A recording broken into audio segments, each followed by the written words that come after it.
कि निगाहों में मदीने का जमाल आया तो क्या हुआ। मैंने बहुत पहले कुछ लोगों के बारे में बोला था तो बड़ी तकलीफ हुई थी कुछ लोगों को, जब मैंने कह दिया था कि अगर आला हजरत की ज़ात नहीं होती तो हमारे मज़ारों पर जो चादरें चढ़ती हैं ये बहुत मुश्किल से चढ़ती। अगर आला हजरत सरकार की ज़ात नहीं होती तो जितने गद्दी नशीन हैं ये सब गधे नशीन हो जाते।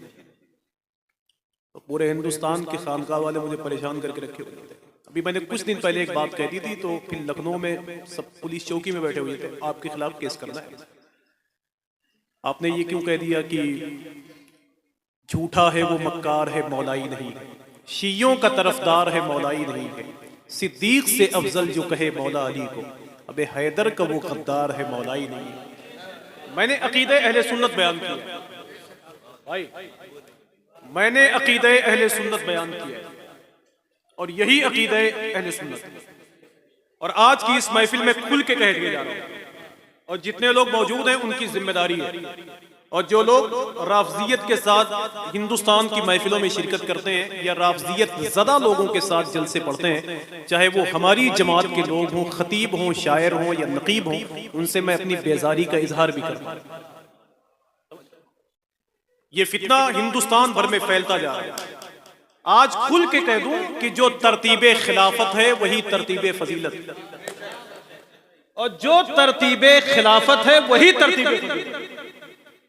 कि सदियों की मोहब्बत है, जमाने की वफा है, महबूब दो आलम के करीब सोया हुआ है, कब हमने बनाया है उसे पहला खलीफा, अबे अल्लाह की मर्जी से बना है तो बना।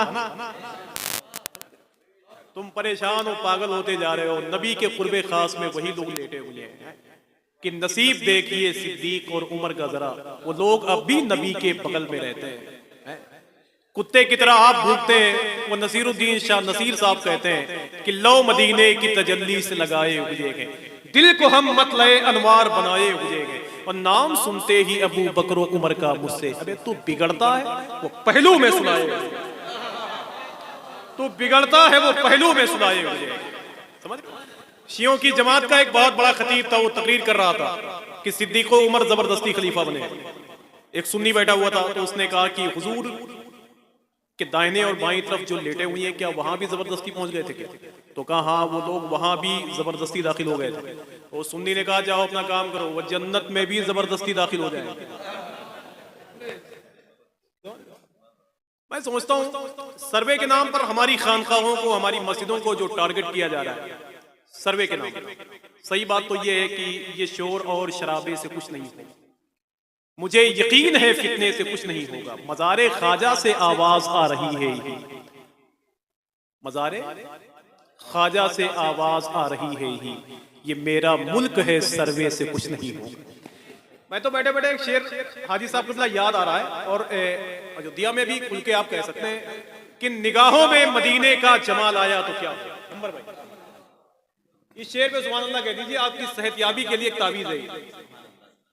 किन निगाहों में मदीने का जमाल आया तो क्या, अगर तैबा से दूरी का ख्याल आया तो क्या हुआ। अब जो लोग ये मुशायरा छोड़ के चले गए हैं वो पछताएंगे और वो ढूंढेंगे कि आफाक मुशाहिदी अब कब आएंगे अयोध्या में।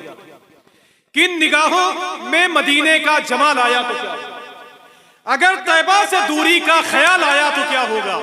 मोइनुद्दीन के दरबार पर उंगली उठाते हो, अगर कलियर के साबिर को जलाल आया तो क्या होगा। कि मोइनुद्दीन के दरबार पर उंगली उठाते हो, अगर कलियर के साबिर को जलाल आया तो क्या होगा। अगर कलियर के साबिर को जलाल आया तो क्या होगा। वो मेरे गरीब नवाज की चौखट है यार, जहां अकबर बादशाह भी अपने दामन को बिछा के आया था। लाल भाई आपके लिए माहौल, जहां अकबर बादशाह भी अपने दामन को बिछा के आया था भीख मांगने के लिए अकबर बादशाह। तो शायद एक मौके पर कहा गया था कि जुल्मो सितम ना खंजरो तलवार से, इस्लाम को उरूज तेरे प्यार से हुआ, महशर की बेपनाह कयामत की भीड़ को कितना सुकून आपके दीदार से हुआ। और अजमेर की गली में ये अकबर भी कह उठा, सुल्तान जो हुआ तेरे दरबार से। कि अजमेर की गली में ये अकबर भी कह उठा, सुल्तान जो हुआ तेरे दरबार से हुआ। कि सुल्तान जो हुआ तेरे दरबार से हुआ।